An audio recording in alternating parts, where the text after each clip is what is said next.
बिहार में एनडीए के पूर्ण बहुमत की सरकार बनने के बाद चिराग पासवान के एक बयान ने वहां की राजनीति में गहमागहमी बढ़ा दी है। दरअसल हाल ही में एक प्रेस कॉन्फ्रेंस में चिराग से पत्रकारों ने पूछा कि क्या ये सच है कि कांग्रेस के 4 से 5 विधायक एनडीए के संपर्क में हैं। इस पर चिराग ने जवाब देते हुए कहा कि वो किसी एक पार्टी का नाम नहीं लेंगे, लेकिन ये सच है कि कई विधायक एनडीए गठबंधन के संपर्क में हैं। बकौल चिराग, बिहार की जनता अब ये समझ चुकी है कि बिहार का विकास मोदी जी के नेतृत्व में ही संभव है। यही वजह है कि कई विधायक एनडीए गठबंधन के संपर्क में आए हैं।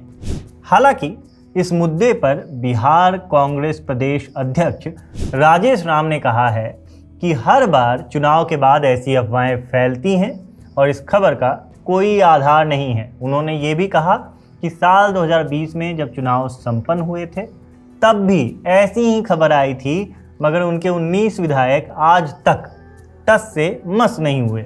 उन्होंने कहा कि एनडीए सिर्फ भ्रम फैलाने का काम करती है और वही चल रहा है। अब इस खबर में कितनी सच्चाई है ये तो वक्त के साथ ही पता चल पाएगा।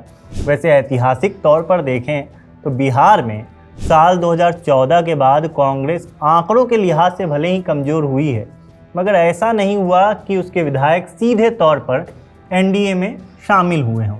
दल बदलने का सारा तमाशा साल 2017 के बाद थोड़ा बहुत शुरू हुआ, जब स्वयं नीतीश कुमार कांग्रेस का साथ छोड़कर वापस एनडीए गठबंधन में शामिल हो गए थे।